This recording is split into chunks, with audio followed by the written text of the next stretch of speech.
Hello everyone. जैसा कि आप सभी जानते हैं कि 70वीं बीपीएससी परीक्षा जो है उसका प्रीलिम्स एग्ज़ाम अब संपन्न हो चुका है और अब मेंस एग्ज़ाम जो है लगभग आपका 90 से 95 दिनों के बीच में होने की संभावना है।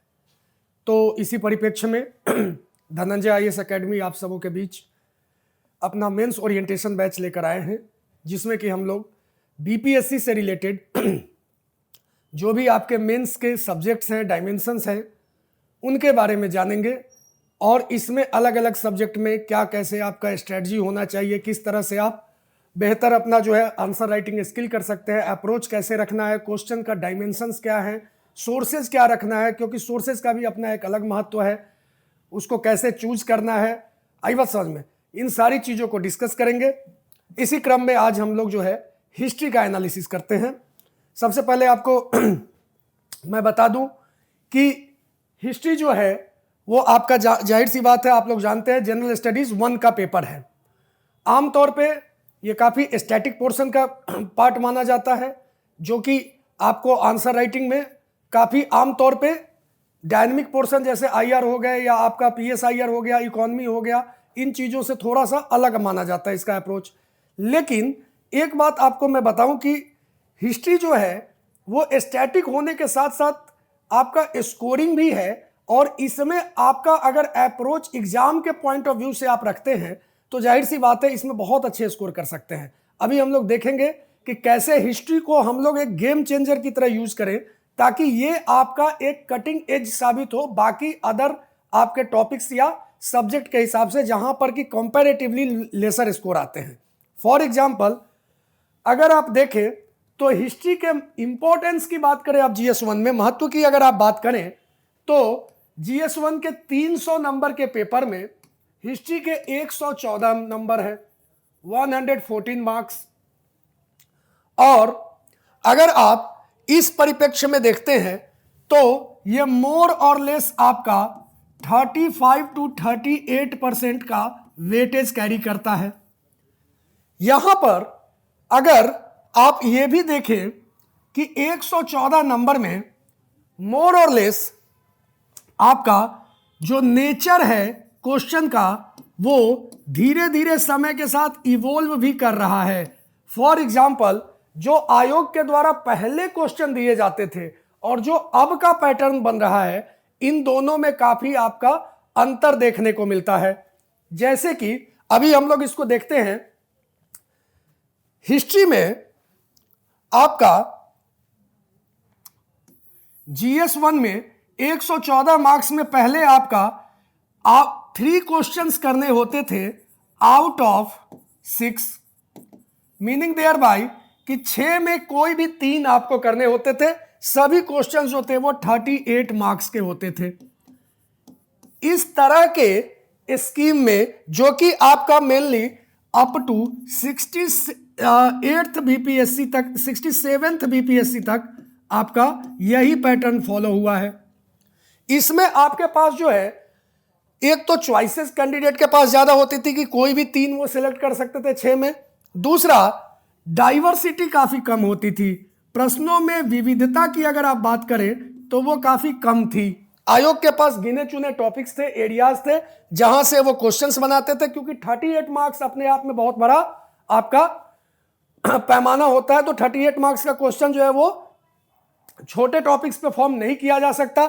इसके लिए जो है जाहिर सी बात है ब्रॉडर टॉपिक्स को सिलेक्ट किया जाता था, और ये जो ब्रॉडर टॉपिक्स थे वो आपके फिक्स्ड डायमेंशंस थे, जैसे कुंवर सिंह हो गए, बिरसा मुंडा हो गए, संथाल रिवोल्ट हो गया, जयप्रकाश नारायण हो गए, अथवा पटना कलम पेंटिंग हो गया, आपका पाल कला हो गया, मौर्य कला हो गया इत्यादि। तो जो बड़े डायमेंशंस थे वहीं से क्वेश्चंस आते थे, उसमें से आपको जो है कोई 3 क्वेश्चन करने होते थे। 69th बीपीएससी से आयोग ने क्या किया कि उन्होंने थोड़ा सा अपने स्ट्रेटजी को बदला और डाइवर्सिटी को इंट्रोड्यूस किया। ये डाइवर्सिटी जो है ये मोर और लेस अगर आप देखें तो सिमिलर टू यूपीएससी पैटर्न पे लेके गए। कैसे? अगर आप यूपीएससी के ऑप्शनल का स्कीम देखते हैं तो उसमें आप पाते हैं कि क्वेश्चन नंबर 1 और question number 5 means part A और पार्ट बी के क्वेश्चन नंबर 1 और क्वेश्चन नंबर 5 जो होते हैं वो कंपलसरी प्रवृत्ति के होते हैं। उसमें आपको कोई भी अलग से चॉइस या ऑप्शन नहीं दिए जाते हैं। और एक क्वेश्चन में 5 सब क्वेश्चंस होते हैं, मीन्स 1 का A B C D E, उसी तरह 5 का A B C D E. आई बात समझ में? तो एक में 5-5 सब क्वेश्चंस होते हैं और एक फुल क्वेश्चन आपको करना ही होता है। बीपीएससी ने भी सेम पैटर्न को फॉलो करते हुए क्या किया, इन्होंने 69th बीपीएससी से अपने प्रश्न पूछने में डाइवर्सिटी को इंट्रोड्यूस किया। अब इस डाइवर्सिटी में उन्होंने अगेन जो आपको 3 क्वेश्चंस करने थे 38 मार्क्स के, इसमें चेंजेस लाते हुए क्वेश्चन नंबर 1 जो है ये एक तरह का कंपलसरी हो गया। कंपलसरी इन द सेंस कि इसमें कैंडिडेट के पास कोई चॉइस नहीं है, जो भी प्रश्न पूछे गए हैं वो आपको उत्तर देने ही हैं, उसमें कोई अथवा और का ऑप्शन नहीं है।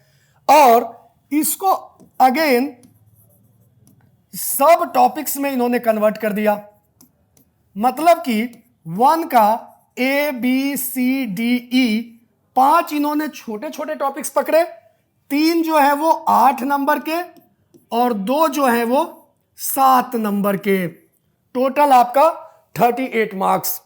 अब आप देखिए कि जहां पर वो एक क्वेश्चन 38 का बनाते थे वहां इन्होंने 5 छोटे क्वेश्चंस बना दिए, 8 नंबर के 3 और 7 नंबर के 2।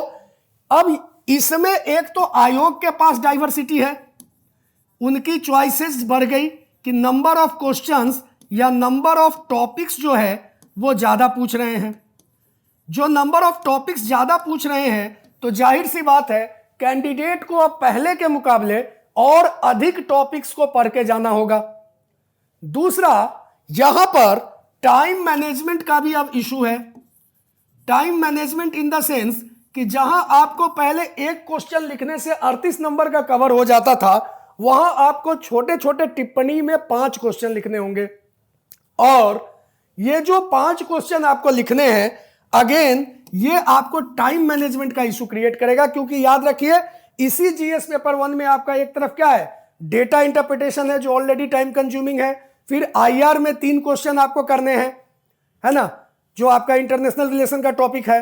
तो हिस्ट्री में अगेन आपका जो स्टैटिक पोर्शन है वहां से एक फुल क्वेश्चन में 5 सब क्वेश्चन होने के कारण अगेन आपका टाइम मैनेजमेंट का इशू आता है। इसीलिए आपको वर्ड लिमिट का भी ध्यान रखना जरूरी है। तो अगेन हम लोग यहां पर देखेंगे कि किस तरह से अप्रोच को रखा जाए ताकि सही समय पे पेपर को कंप्लीट किया जा सके। तीसरा, आपका इसके अतिरिक्त जो 2 क्वेश्चन आपको 38 मार्क्स के करने हैं, उनमें आपको चॉइसेस दिए हुए हैं कि सपोज क्वेश्चन दिस और दिस, मीनिंग देयर बाय कि अथवा करके चॉइसेस दिए हुए हैं। तो कुल मिला के यहां पे 4 में से 2 क्वेश्चन आपको करने हैं। ये आपका ब्रॉडर पैटर्न हो गया एग्जाम का।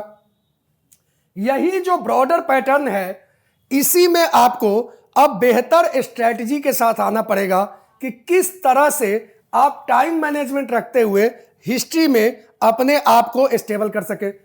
एक और चीज जो ध्यान रखने वाली बात है कि हिस्ट्री जो है स्टैटिक तो है, स्कोरिंग भी है, लेकिन स्कोर लाने के लिए आपको अगेन इसमें थोड़ा इनोवेटिव भी होना पड़ेगा। फॉर एग्जाम्पल अगर आप देखें तो जीएस पेपर 1 की हम बात करें, आउट ऑफ 300 मार्क्स अगर कोई कैंडिडेट 160 to 170 मार्क्स लाता है तो वो काफी अच्छा मार्क्स माना जाता है जीएस 1 में। इस 160 से 170 में आप देखें तो हिस्ट्री जो है वो लगभग 114 नंबर का है और ये स्टैटिक पोर्शन है, मींस इसका जो है आपका सिलेबस वेल डिफाइंड है, कहीं से कोई बदलाव की संभावना नहीं है, करंट अफेयर्स का रोल इसमें नहीं है। अब इस स्टैटिक पोर्शन पे अगर बेहतर रणनीति बनाई जाए, आंसर राइटिंग स्किल्स को अगर डेवलप किया जाए, साथ ही साथ अगर आप कंटेंट को इंप्रूव करके आंसर लिखते हैं कुछ इनोवेशंस के साथ, ताकि आपको दूसरों से बेहतर एज मिल सके, तो आप पाएंगे कि हिस्ट्री में आप आराम से 70% मार्क्स तक जो है वो आप अचीव कर सकते हैं। ये ध्यान में रखिए, बीपीएससी में हिस्ट्री जो है वो सबसे महत्वपूर्ण रोल प्ले करता था ऑप्शनल के समय भी, जब आपका ऑप्शनल पेपर का भी मार्क्स काउंट होता था 300 नंबर का। मैं आपको बताता चलूं कि 64वीं बीपीएससी में हिस्ट्री ऑप्शनल का टॉपर मैं खुद रह चुका हूं। हिस्ट्री में मार्क्स कैसे गेन करने हैं तो उसकी रणनीति लोग कहते हैं कि यार हिस्ट्री में स्कोर नहीं आते। जाहिर सी बात है, सिलेबस जरूर इसका स्टैटिक है, लेकिन सभी को इसमें स्कोर आ जाए यह भी कोई जरूरी नहीं है। उसके लिए आपको फिर राइटिंग स्किल पे वर्क करना होता है। तो अगर हम 114 में 70% मार्क्स को देखें तो मोर और लेस 69 to 70 मार्क्स जो है, सॉरी, आप 79 to 80 मार्क्स जो है वो आप फेच कर सकते हैं। अब देखिए, अगर आप हिस्ट्री से, मैं चलिए इसको और थोड़ा कम ही मान के चलता हूं, मैं मानता हूं कि आपने 70 नंबर हिस्ट्री से खींचे, ठीक है तो अगर आप इतिहास में 70 नंबर आप ले सकते हैं, तो इस 170 नंबर में आपने ऑलरेडी 70 नंबर तो सिर्फ हिस्ट्री से ही ले लिए। बाकी जो आपका डेटा इंटरप्रिटेशन है, वहां आपका चूंकि क्या है, मैथ्स का क्वेश्चन है, यहां पे आंसर मार्क्स कटने की उम्मीद काफी कम है। यहां अगर आप बेहतर करते हैं, सपोज 50 से 55 नंबर लेते हैं, और इंटरनेशनल रिलेशन में भी अगेन थोड़ा डायनेमिक है, 114 नंबर का है परंतु डायनेमिक है, क्योंकि ये करंट अफेयर्स बेस्ड भी होता है, कई सारे इवेंट्स को इंटरलिंक करना होता है, इसमें आपको जो है फ्यूचरिस्टिक आपको सॉल्यूशंस भी कुछ बताने होते हैं। तो ऐसे में मैं कहता हूं कि आपने 50 नंबर भी अगर लाए 114 में आउट ऑफ 114, तो आप देख सकते हैं कि इतिहास के बल पर आप बड़े आसानी से 170 से 175 नंबर आप ला सकते हैं जीएस1 में। इसका मतलब क्या हुआ कि जीएस1 में हिस्ट्री जो है वो आपके सिलेक्शन में एक अहम रोल प्ले कर सकता है। क्लियर? आपको ध्यान क्या रखना है कि बदलते हुए परिप्रेक्ष्य में आपके तैयारी की रणनीति क्या होनी चाहिए कि आप टाइम मैनेजमेंट को फुलफिल करते हुए, क्वेश्चन के डिमांड को समझते हुए एग्जाम में 70% से भी अधिक मार्क्स जो है आप इजीली फेच कर सके बीपीएससी में, हिस्ट्री में। अब आगे हम लोग देखते हैं कि अप्रोच टू आंसर राइटिंग। देखिए, हमने नेचर एंड स्कोप तो देखा अभी कि हिस्ट्री का स्टैटिक नेचर है और स्कोप कितना है, दायरा कितना है आपका मार्क्स फेच करने का। सिलेबस इसका मोर और लेस डिफाइंड है। एक बार अगर सिलेबस की भी चर्चा करें तो आप पाएंगे कि हिस्ट्री में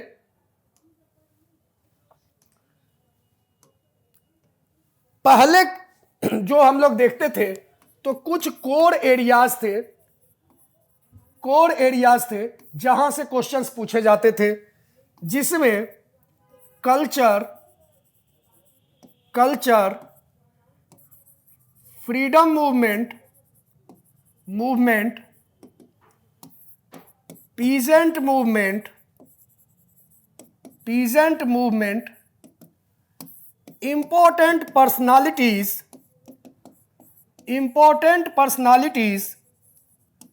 इन सब का रोल काफी महत्वपूर्ण था आपके हिस्ट्री के टॉपिक्स के अंदर। कल्चर की अगर आप बात करें तो क्वेश्चन मेनली मौर्यन आर्ट, पाला आर्ट, पटना कलम,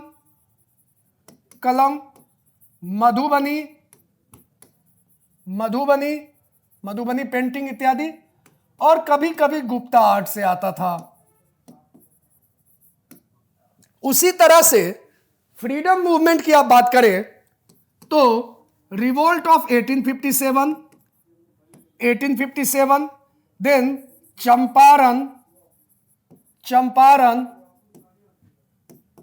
phases of Congress, Congress, non cooperation movement, civil disobedience movement, quit India movement इत्यादि, ये आपके महत्वपूर्ण एरियाज होते थे। और खास करके बिहार स्पेसिफिक, कि बिहार में कहां कहां ये सब सेंटर्स थे इंपॉर्टेंट मूवमेंट वगैरह के, और इसके क्या इंपैक्ट पड़े। पीजेंट मूवमेंट की अगर आप बात करें तो चंपारण से बार बार रिपीटेडली क्वेश्चन आया था। और इंपॉर्टेंट पर्सनालिटीज की बात करें तो कुछ चुने हुए पर्सनालिटी जो कि आपके फ्रीडम मूवमेंट में बहुत इंपॉर्टेंट रोल प्ले किए और बिहार के परिप्रेक्ष्य में भी महत्वपूर्ण रहे, उनके बारे में क्वेश्चन जो है वो काफी ज्यादा पूछे जाते थे। तो अगर हम पहले के क्वेश्चंस की बात करें, मतलब कि 67th बीपीएससी तक के प्रश्न पत्रों की बात करें, तो हम पाते हैं कि कुछ कोर एरियाज थे जहां से कि हिस्ट्री में अमूमन सवाल पूछे जाते थे। ध्यान में रखिए कि इस समय जो है आपका 38 मार्क्स का फुल फ्लेज क्वेश्चन होते थे, जो कि आपको 3 क्वेश्चन करने होते थे। वो कोर एरियाज क्या थे? कोर एरियाज आपका देखें तो कल्चर, फ्रीडम मूवमेंट, आपका इंपॉर्टेंट पर्सनालिटी और साथ ही साथ मिसलेनियस डायमेंशंस, इन्हीं एरियाज से आमतौर पे क्वेश्चंस आते थे। फॉर एग्जाम्पल अगर आप कल्चर की बात करें तो मुख्यतः इसमें क्वेश्चन कहां से आते थे? मौर्य, गुप्ता, पटना कलम, पाला, मधुबनी इत्यादि। ये जो 5-6 डायमेंशंस थे, यहीं से मुख्यतः आपके रिपीटेडली क्वेश्चन आते हैं। फ्रीडम मूवमेंट की अगर आप बात करें तो 1857 का रिवोल्ट, फिर आपका इंडियन नेशनल कांग्रेस और इसके फेजेज, मॉडरेट, एक्सट्रीमिस्ट इत्यादि, nationalism, socio religious reform movement like Brahmo Samaj, Arya समाज, रामकृष्ण मिशन, अलीगढ़ मूवमेंट इत्यादि। इसके अतिरिक्त अगर आप देखें तो आपका Champaran Satyagraha, non cooperation movement, civil disobedience movement और क्विट इंडिया मूवमेंट, मुख्यतः इन सारे टॉपिक से आपके फ्रीडम स्ट्रगल से क्वेश्चन आते थे। अगर इंपॉर्टेंट पर्सनालिटी की बात करें तो यहां पर जाहिर सी बात है 1857 में रोल ऑफ कुंवर सिंह कई बार पूछा गया है। साथ ही साथ लेटर मूवमेंट में गांधी जी और इनके जो अलग अलग व्यूज हैं सत्याग्रह पे, हरिजन कैंपेन पे, वीमेन पे, आपका डेमोक्रेसी पे इत्यादि, नेहरू और इनका अलग अलग vision like founder of modern India, या फिर आप कहें कि आपका सेकुलरिज्म, इंटरनेशनल रिलेशन, पंचशील इत्यादि। इसके अतिरिक्त रविंद्रनाथ टैगोर, कुछ एडेड डायमेंशन में स्वामी सहजानंद सरस्वती किसान मूवमेंट से जुड़े हुए थे। इसके अतिरिक्त आपके जयप्रकाश नारायण, डॉक्टर राजेंद्र प्रसाद इत्यादि कई सारे ऐसे लीडर्स से जुड़े हुए क्वेश्चंस आते थे।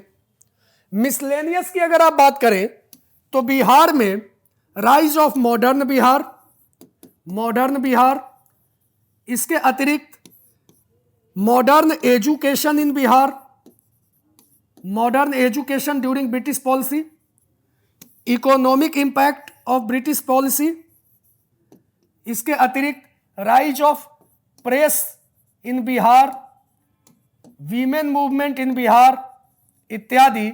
ये सब आपका काफी महत्वपूर्ण डायमेंशंस हो जाते थे एग्जाम पॉइंट ऑफ व्यू से।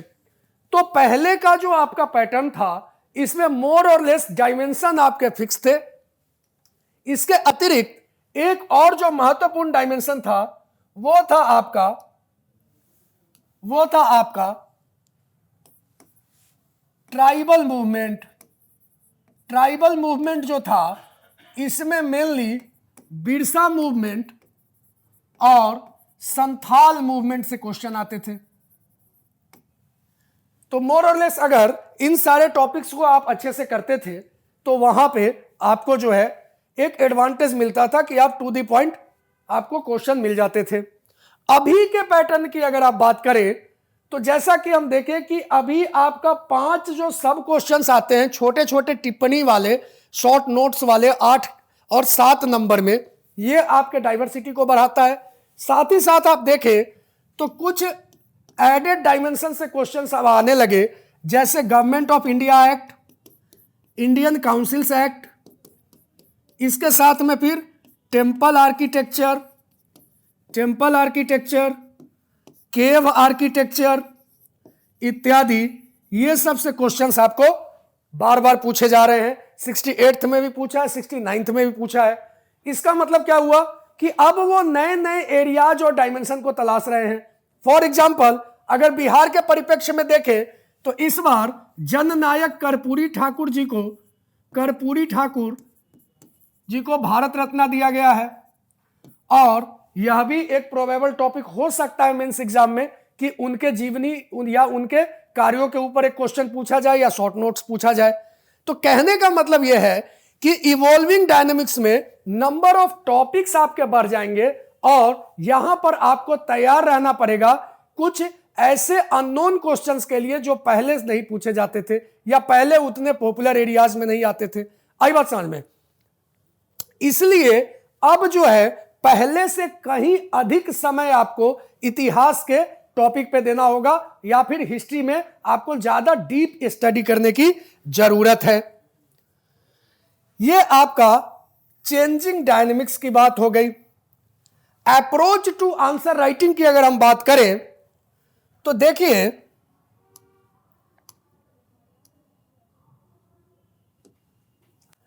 आंसर राइटिंग की जहां तक बात है तो आमतौर पे बच्चे क्या समझते हैं कि अगर मैंने किताबों को पढ़ लिया है या कंटेंट को पढ़ लिया है तो मैं एक अच्छा आंसर लिख लूंगा।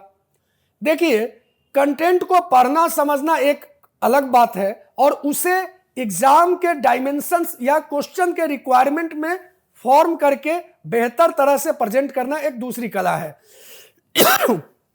आंसर राइटिंग को एक आर्ट भी कहा जाता है, स्किल भी कहा जाता है। आर्ट क्यों, स्किल क्यों? क्योंकि ये कोई जरूरी नहीं है कि सबके पास हो और इसे over the period of time develop किया जाता है।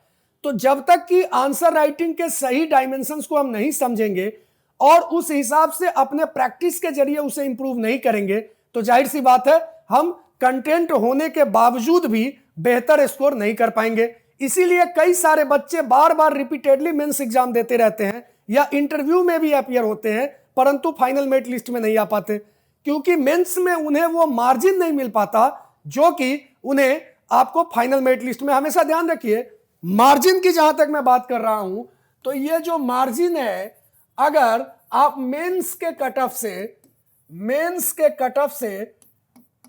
50 to 60 मार्क्स का अगर आप मार्जिन लेकर चलते हैं तो आप जाहिर सी बात है इंटरव्यू के बाद विद इन 100 के अंदर आपका रैंक आएगा। यही जो मार्जिन है ये आपका सेवियर बनता है किसमें? आगे फाइनल मेरिट लिस्ट में।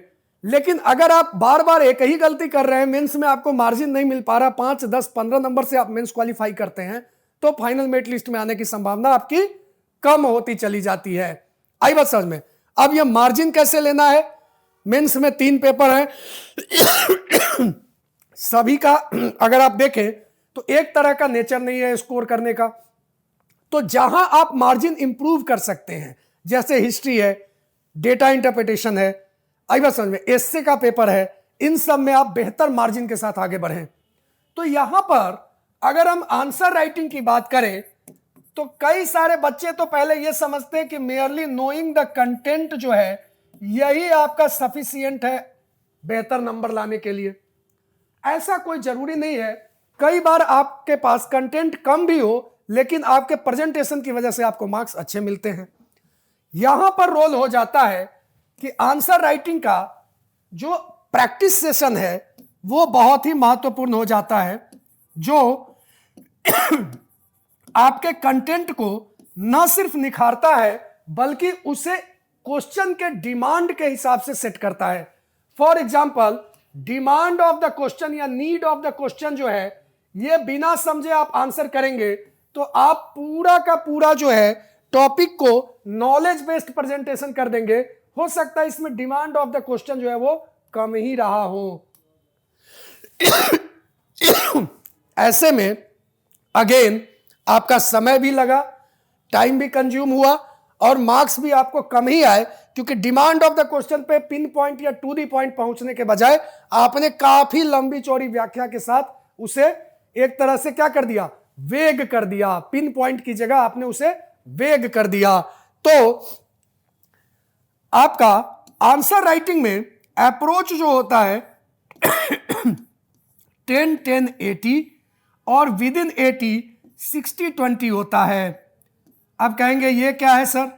देखिए, हमेशा ध्यान रखिएगा कि किसी भी क्वेश्चन में 10% मार्क्स जो है वो आपका इंट्रोडक्शन का होता है, 10% आपका कंक्लूजन का होता है। जो आपका कंटेंट है जिसे हम लोग स्ट्रक्चर के फॉर्मेट में बॉडी कहते हैं, यह लगभग 80% मार्क्स कैरी करता है। और इस बॉडी में भी 60% मार्क्स जो है ये आपका कंटेंट या नॉलेज कह लीजिए, और 20% मार्क्स जो है ये आपका प्रेजेंटेशन कह लीजिए। इस पे डिपेंड करता है। आमतौर पे बच्चे क्या करते हैं, यही 60% को पूरा आंसर समझ लेते हैं और अपने नॉलेज को उड़ेल देते हैं एग्जाम में, समझते हैं कि पूरा नंबर इसी पे आना है। ऐसा नहीं है। अगर आप देखें तो 38 नंबर का अगर क्वेश्चन है, या मैं इसको सिंप्लीफाई करके 40 मार्क्स मानता हूं, तो 4 नंबर आपका इंट्रोडक्शन का है, 4 नंबर आपका कंक्लूजन का है। बच गया जो आपका 32 मार्क्स। इस 32 मार्क्स में बॉडी में आपका 24 नंबर का कंटेंट है और 8 नंबर का प्रेजेंटेशन है। अब बताइए, कोई बच्चा 24 नंबर का ही आंसर दे रहा है एक्चुअली, क्योंकि वो कंटेंट को प्रेजेंट कर रहा है, लेकिन इंट्रोडक्शन, कंक्लूजन और प्रेजेंटेशन पर काम नहीं किया। 24 नंबर का आंसर करके वो ये सोच रहे हैं कि हम 38 में जो है बड़े आसानी से 28 या 30 नंबर ले आएंगे। ये कभी भी संभव नहीं है। 24 में बहुत अच्छा कंटेंट अगर आप देते भी हैं तो अगर आपको बहुत बेहतर तो 80% मार्क्स देगा, है ना। तो 80% मार्क्स भी अगर आप देखें तो 24 में आपको हार्डली 18-19 नंबर आपको आएंगे। अब बच्चे कहेंगे कि भाई हमने पूरा बढ़िया से लिखा, पूरा आंसर किया, लेकिन हमको नंबर नहीं दिया। तो भाई आपने जो आंसर किया उसके हिसाब से उसने बेहतर नंबर दिया, आपने बाकी डायमेंशंस को भी तो मिस कर दिया। तो ऑलरेडी आपने 16 नंबर तो है वो पहले ही गवा दिए। सिर्फ आपने कंटेंट का पोर्शन पे काम किया या उस पे आंसर किया। इसीलिए क्वेश्चन के कंटेंट के साथ साथ आपको डायमेंशंस में और भी चीजें देखनी होंगी। दूसरी बात कि क्या मेयरली आपको नॉलेज का प्रेजेंटेशन ही सफिशिएंट है? ऐसा नहीं है। प्रेजेंटेशन जो है इसमें आपका कई सारे अदर डायमेंशंस लाइक महत्वपूर्ण कोटेशन, जैसे किसी टॉपिक पे कार्ल मार्क्स का क्या व्यू है, अंबेडकर साहब का क्या व्यू है, गांधी जी का क्या व्यू है, जवाहरलाल नेहरू का क्या व्यू है। कोटेशंस आपका काफी महत्वपूर्ण रोल प्ले करता है आपको अपने आर्गुमेंट को जस्टिफाई करने में। इसके अलावा डायग्राम अगर जरूरी है, फॉर एग्जांपल अगर spread of the revolt of 1857 की बात करें तो आप तुरंत जो है एक डायग्राम बना सकते हैं और इसमें आप दिखा सकते हैं कि कैसे कैसे आपका जो है 1857 का रिवोल्ट का स्प्रेड किन किन एरियाज में था और किस तरह से वो आपका शुरू हुआ, कहां से और कैसे कैसे उसने टर्न ऑफ इवेंट्स हुआ। तो जो सीक्वेंस है वो आप डायग्राम के जरिए बहुत आसानी से समझा सकते हैं। इससे आपका जो है प्रेजेंटेशन या आंसर का जो है एनरिचमेंट या वैल्यू एडिशन हो जाता है। तो डायग्राम है, डेटा है जिसे फैक्ट्स भी कह सकते हैं, साथ ही साथ आपका हाईलाइटिंग ऑफ द पॉइंट्स है। कोई इंपॉर्टेंट पॉइंट है उसे अगर आप हाईलाइट करते हैं, कोई ग्राफ वगैरह है, फॉर एग्जांपल अगर अर्ली फेज ऑफ कांग्रेस का सोशल कंपोजिशन पे क्वेश्चन आता है, आप इजीली इसको पाई चार्ट के हिसाब से बता सकते हैं कि कितने परसेंट जो है वो लॉयर थे, कितने परसेंट आपके जर्नलिस्ट थे, कितने परसेंट आपके अदर वर्कर्स थे, कितने पीजेंट लीडर्स थे इत्यादि। तो इस तरह के भी जो डायग्राम्स होते हैं वो एग्जाम के लिए काफी महत्वपूर्ण हो जाते हैं। ये आपका प्रेजेंटेशन का पार्ट है, मतलब यहां जो आपका 8 नंबर है ये आपका दिलाता है प्रेजेंटेशन स्किल।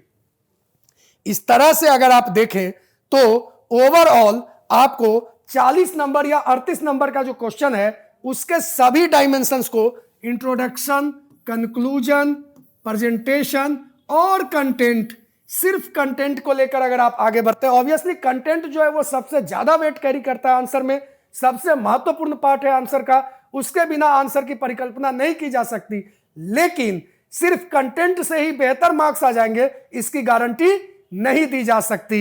आई बात समझ में? आपको अदर डायमेंशंस जो है उस पे भी इक्वली काम करना पड़ेगा। क्लियर? उसी तरह से अगर हम देखें तो अब बात आती है कि सर हिस्ट्री के लिए कंटेंट या बेसिक बुक्स हमें कौन कौन सी फॉलो करनी चाहिए। तो देखिए आमतौर पे मार्केट में अगर आप देखें तो बुक्स की या मटेरियल्स की काफी बहुतायतता है और कई सारे मटेरियल्स के कारण जो है आपको कई सारी उलझने या डायलेमा भी आ सकती हैं कि भाई कौन सा पढ़ें, कौन सा छोड़ें, कौन ज्यादा सटीक है, कौन ज्यादा बेहतर है। मेरा यहां पे मानना यह है कि एग्जाम क्वालिफाई करने के लिए आपको कॉस्ट बेनिफिट एनालिसिस होना चाहिए। अगर आपने 500 पेज की एक किताब खरीदी और उसे पढ़ के रिवाइज करने में जितना समय आपका गया और उससे जो क्वेश्चंस आए, अगर वही काम आप 150 या 200 पेज की किताब में कर सकते हैं तो वो आपके लिए ज्यादा बेहतर है, क्योंकि उसने आपके टाइम को भी सेव किया जो कि आप दूसरे टॉपिक्स या सब्जेक्ट लाइक IR, DI, आपका पॉलिटी, इकोनॉमी, ज्योग्राफी इत्यादि पे दे सकते हैं। तो इसलिए बहुत ज्यादा बल्कि या मोटे बुक्स से प्रिपरेशन ना करके हम लोग को स्टैंडर्ड बुक्स जो आमतौर पे बिहार सरकार या भारत सरकार के विभागों द्वारा पब्लिश की जाती है उन पे हमें अपना फोकस रखना चाहिए। ऐसे ही श्रेणी में आपके क्लास 11 और 12th की NCERT आती है, हिस्ट्री की, एंशिएंट की RS शर्मा की, मेडाइवल की सतीश चंद्रा की, मॉडर्न की आपके बिपिन चंद्रा की, साथ ही साथ क्लास 11 की आर्ट एंड कल्चर की एक NCERT है, an introduction to Indian art. ये काफी महत्वपूर्ण किताब है आपका आर्ट एंड कल्चर के पर्सपेक्टिव से। इसके साथ साथ मॉडर्न हिस्ट्री में बिपिन चंद्रा की इंडियाज स्ट्रगल फॉर इंडिपेंडेंस काफी महत्वपूर्ण है, या फिर स्पेक्ट्रम पब्लिकेशन की भी बुक काफी महत्वपूर्ण है।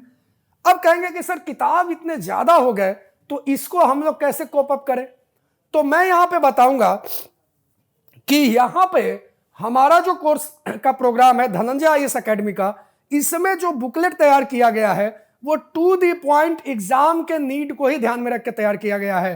तो इन सारे किताबों को अलग अलग पढ़ के अपने नोट्स बनाने के बजाय आप टोटली रिलाई कर सकते हैं, ट्रस्ट माय वर्ड्स, आप टोटली रिलाई कर सकते हैं जो इंस्टीट्यूट के द्वारा आपको स्टडी मटेरियल दिया जाएगा। तो हिस्ट्री में जो स्टडी मटेरियल दिया जाएगा वो इन सारे महत्वपूर्ण किताब, जिसमें प्लासी टू पार्टीशन भी है, सुमित सरकार भी है, an introduction to Indian art भी है, इसके अतिरिक्त आपके NCERTs भी हैं, सबका सम्मिश्रण करके एक बेहतर कंटेंट के साथ आपको बनाया गया है।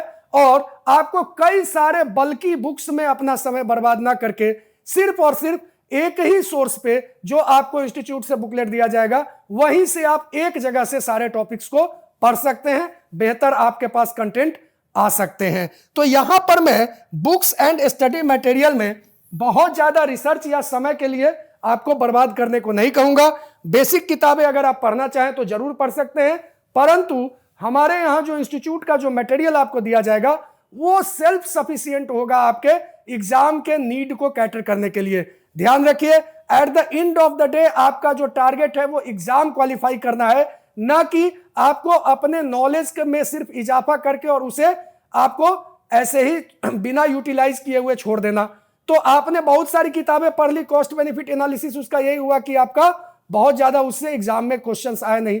तो मेरा अपना मानना यह है कि आपको जो हमारे इंस्टीट्यूट के तरफ से बुकलेट दी जाएगी उसमें सभी महत्वपूर्ण किताबों का सम्मिश्रण या आपको एग्जाम के पॉइंट ऑफ व्यू से टू द पॉइंट आपका स्टडी मटेरियल रहेगा। तो ओवरऑल अगर आप देखें तो बीपीएससी में मेंस एग्जाम में हिस्ट्री जो है वो आपका ओवरऑल अप्रोच, डायनेमिक्स और पैटर्न को हमने समझा।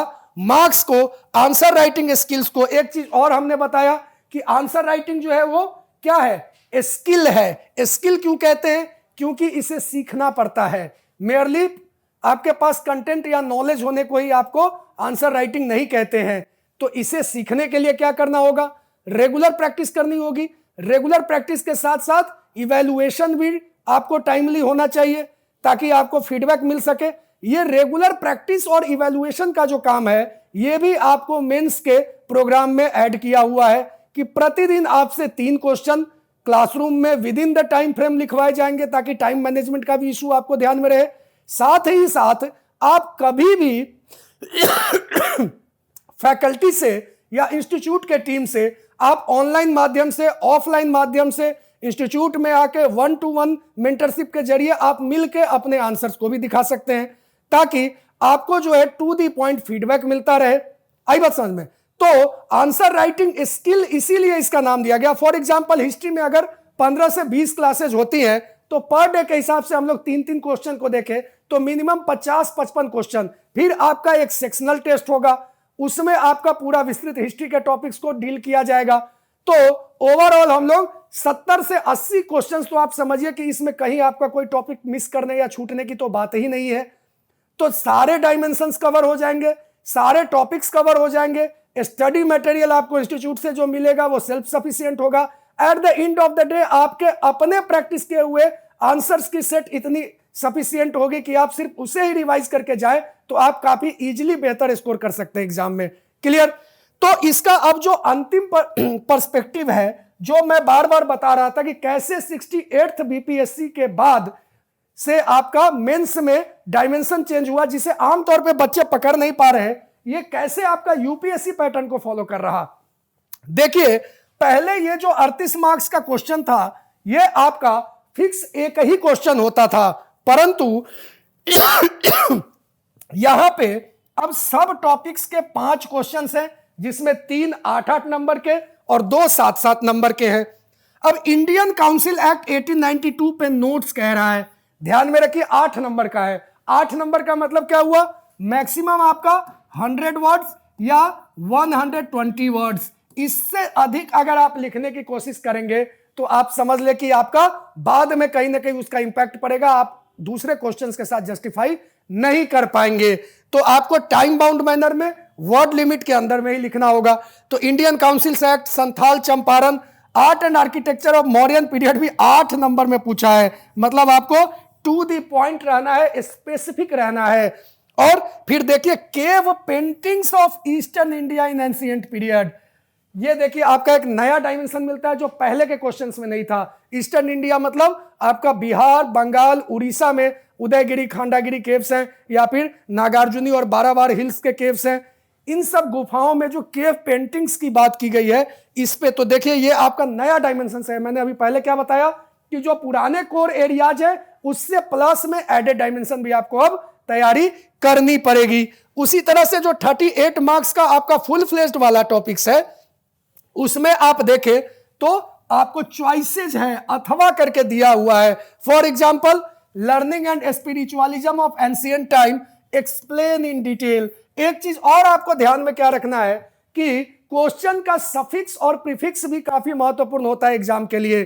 कई बार बच्चे जो हैं वो सफिक्स और प्रीफिक्स को समझे हुए बिना ही अपना आंसर लिखना शुरू कर देते हैं। तो अगर क्वेश्चन में है डिस्कस, एक्सप्लेन, और अगर उस कहीं कहीं क्वेश्चन में है आपका क्रिटिकली एनालाइज, इवैल्यूएट, इलूसिडेट, एनालाइज, इन सारे टर्मिनोलॉजी में अंतर है। तो आपको उन टर्मिनोलॉजीज को ध्यान में रखते हुए आंसर लिखना है। यह नहीं कि क्वेश्चन देखा और आपने आंसर लिखना शुरू कर दिया विदाउट बॉदरिंग कि नीड ऑफ द क्वेश्चन क्या है। नीड क्या क्रिटिकल इवैल्यूएशन का है या नीड सिंपली आपका एक्सप्लेन करने का है। तो जैसे अभी हम लोग देख रहे थे कि नए पैटर्न में जो बीपीएससी में, मेंस में आपके क्वेश्चंस आ रहे हैं, कैसे उसने यूपीएससी के पैटर्न को फॉलो किया है। फॉर एग्जांपल आप यहां अगेन देखें ये आपका 68th बीपीएससी का क्वेश्चन है। और आमतौर पे बच्चे वही ट्रेडिशनल कॉन्सेप्ट की गलती कर रहे हैं कि 38x3 वाले मोड में हमें चलना है। देखिए, जब 38x3 था तो 3 आउट ऑफ 6 था, तो मतलब कि यहां आपके पास चॉइसेस थी। अगर आप यूपीएससी के ऑप्शनल को देखें तो उसमें क्वेश्चन नंबर 1 और 5 जो हैं ये कंपलसरी होते हैं विदाउट एनी चॉइस, और 1 और 5 के 5-5 सब क्वेश्चन होते हैं ABCDE। ये आपके डाइवर्सिटी को बढ़ा देता है। सेम चीज अगर आप बीपीएससी में देखें तो 68 से क्या किया कि क्वेश्चन नंबर 1 के 38 मार्क्स को 5 छोटे छोटे शॉर्ट नोट्स में बदल दिया, और ये एक तरह से कंपलसरी बन गया। इसमें आपके पास कोई चॉइस नहीं है। इस 5 में अगर आपको 3 आते हैं तो 3 ही आते हैं, 4 आते हैं तो 4 ही आते हैं, 5 आते हैं 5 आते हैं। लेकिन आप इसमें किसी आपको एक्स्ट्रा आप कह सकते हैं कि आपको ऑप्शन नहीं है कि इस क्वेश्चन को छोड़कर आप कोई और क्वेश्चन करेंगे। कहने का मतलब यह हुआ कि आयोग के पास डाइवर्सिटी ज्यादा है, नंबर ऑफ क्वेश्चंस ज्यादा है, तो बच्चों को भी अब नंबर ऑफ टॉपिक्स ज्यादा तैयार करने होंगे। अगेन आप देखें, भारत सरकार अधिनियम 1858, बिरसा मुंडा, इंडिगो, पटना कलम, और यहां फिर देखिए development of caves in eastern India in ancient time. Again आपका ईस्टर्न इंडिया के केव्स की बात कर रहा है, मतलब बिहार, बंगाल, उड़ीसा, आपका Barabar, Nagarjuni hills, Udayagiri, Khandagiri hills etcetera, इन केव्स के डेवलपमेंट की बात कर रहा है।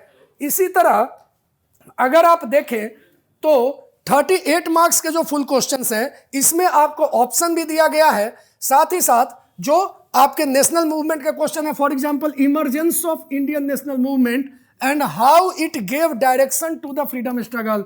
अगेन इस क्वेश्चन के 2 पार्ट हैं, ठीक है। तो डायरेक्शन की जहां तक बात कर रहा है तो नेशनल मूवमेंट का दोनों ही आउटकम है, एक तो मूवमेंट ने डायरेक्शन दिया, दूसरा कि सोशल इकोनॉमिक ग्रीवांसेस से मूवमेंट को डायरेक्शन मिला। फॉर एग्जांपल 20s 30s के समय में आपका सोशलिज्म का जो आपका फोर्स था, इसके अतिरिक्त आपका पीजेंट मूवमेंट का हो गया, इसके अतिरिक्त आप देखें तो आपका जो लेफ्ट विंग ऑर्गेनाइजेशंस थे या ट्रेड यूनियंस वगैरह थे उनके द्वारा, फिर रिवोल्यूशनरी एक्सट्रीमिज्म का। तो ओवरऑल देखें तो फ्रीडम मूवमेंट भी जो है वो समय समय पे अलग अलग फेजेस में गया। गांधीयन मूवमेंट के अतिरिक्त भी कई सारी विचारधाराओं से प्रेरित था। तो ये क्वेश्चन आपका मेनली 2 आपका जो है सब क्वेश्चंस में बटा हुआ है, फैक्टर्स एक्सेट्रा। उसी तरह से colonial technical education in Bihar और क्रिटिकली एनालाइज इट्स इंपैक्ट।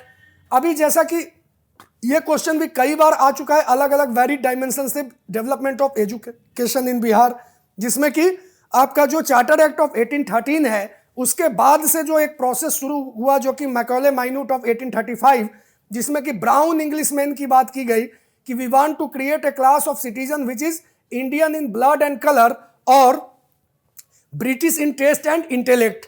तो वहां पे जो ब्राउन इंग्लिशमैन के कॉन्सेप्ट की बात की गई और बाद में वुड्स डिस्पैच एक्ट से डाउनवर्ड फिल्ट्रेशन थ्योरी, उसके बाद फिर आपके बिहार में कई सारे जो है वो टेक्निकल यूनिवर्सिटीज वगैरह भी बनने शुरू हुए, और 20वीं सेंचुरी में हम लोग देखते हैं कि एजुकेशन का काफी प्रचार प्रसार हुआ। तो इसके बारे में आपको डेवलपमेंट जो है, और क्वेश्चन में सफिक्स देखिए आपका क्रिटिकली एनालाइज है। अगेन इसके प्रॉस कॉन्स और इसका ओवरऑल ऑब्जेक्टिव और इंपैक्ट सबको आपको जो है एक जगह पे बेहतर तरीके से लिखना होगा।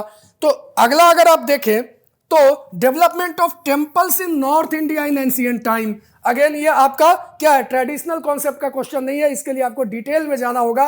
डेवलपमेंट ऑफ टेम्पल्स इनिशियली आपका पंचायतन स्टाइल ड्यूरिंग गुप्ता पीरियड, फिर आपका नागरा स्टाइल, ठीक है, जो कि आपका गंगा रूलर्स के समय बहुत ज्यादा पॉपुलर हुआ।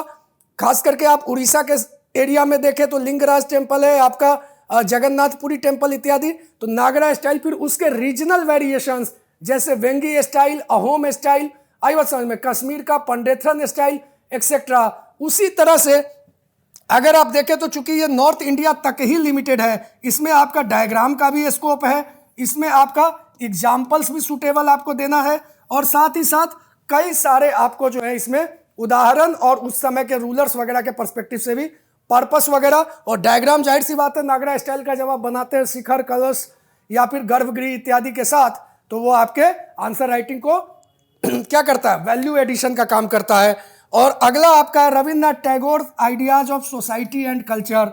जैसा कि हम जानते हैं कि कुछ जो हमने इंपॉर्टेंट पर्सनालिटी को देखा उसमें टैगोर, नेहरू, सहजानंद सरस्वती, जयप्रकाश नारायण, आपके डॉक्टर राजेंद्र प्रसाद और जाहिर सी बात है महात्मा गांधी, इन सब के कॉन्सेप्ट या विजन से रिलेटेड क्वेश्चंस भी आते हैं।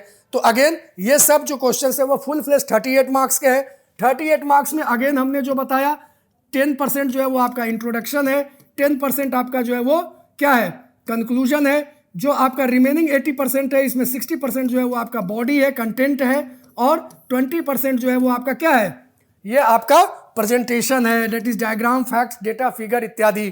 तो इस फॉर्मेट में लिखना है। साथ ही साथ जो आपका 38 मार्क्स है तो नियर अराउंड 350 वर्ड्स आप इसको मान के चले कि 350 शब्दों में लिखना है, प्लस माइनस 10%, मतलब कि आप 370-80 में भी लिख सकते हैं या 300 प्लस के आसपास में रख सकते हैं।